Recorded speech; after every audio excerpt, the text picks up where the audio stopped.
Imagine a moment in history where a small community is surrounded by a massive army of 10,000 warriors, where fear could have taken over, where defeat seemed almost certain.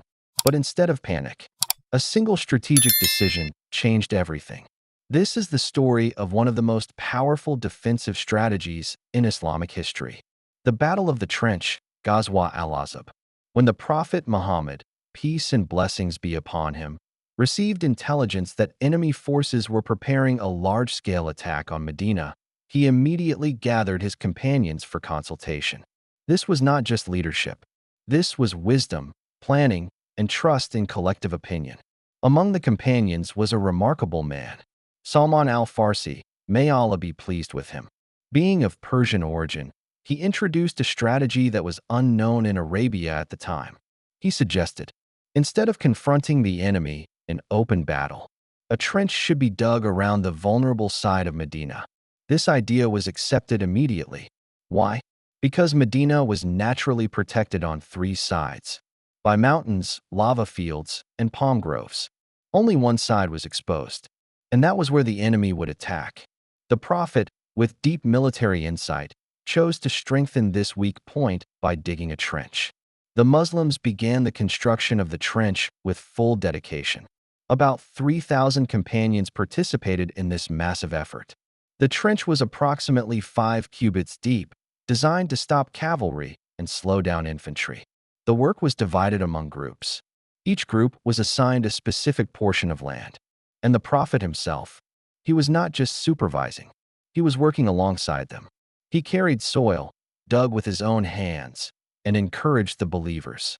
Despite extreme hunger, despite exhaustion, the companions remained firm and motivated. They would chant together, "We are those who pledged allegiance to Muhammad, to fight in the path of Allah as long as we live." This was not just physical labor. This was spiritual strength in action. During the digging, the Muslims faced extreme hardships. Hunger was intense. Food was extremely limited. In fact, it is narrated that small amounts of barley were sometimes mixed with fat and shared among the companions. Even then, it was not enough. Many companions tied stones to their stomachs to suppress hunger. Once, Abu Talha, may Allah be pleased with him, showed the Prophet his stomach, tied with a stone due to extreme hunger. And the Prophet, he revealed that he too had tied 2 stones to his stomach. This shows the level of sacrifice and shared hardship between the leader and his followers. The Prophet did not just command from a distance. He participated physically. He encouraged morale. He shared in the hardship.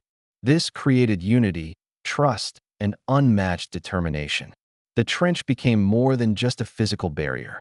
It became a symbol of unity, discipline, and strategy. As the Muslims worked tirelessly on the trench, the massive enemy army was approaching, and soon, a test unlike any other was about to begin. A test of patience, a test of faith, and a test of survival. Imagine working under extreme hunger, with barely any food, digging a trench to defend your city. And suddenly, something extraordinary happens. Food that never runs out, stones that turn into dust, and glimpses of future victories shown with certainty. This is not imagination. This is the story of the Battle of the Trench, where miracles of the Prophet Muhammad became a reality. During the digging of the trench, many signs of prophethood appeared. One of the most powerful incidents is narrated by Jabir bin Abdullah, may Allah be pleased with him. He noticed that the Prophet Muhammad was suffering from severe hunger, so he prepared a small meal. He slaughtered a young goat, and his wife prepared a small amount of barley. He then secretly invited the Prophet to come with a few companions. But what happened next was astonishing. The Prophet did not come alone. He invited the entire group of trench workers, nearly 1,000 people. Jabir was shocked, but trusted the Prophet. When the food was served, everyone ate to their fill. Yet, the food did not decrease. The meat remained in the pot, and the dough was still being used to bake bread. It was a miracle of blessing, where a small amount of food became enough for hundreds.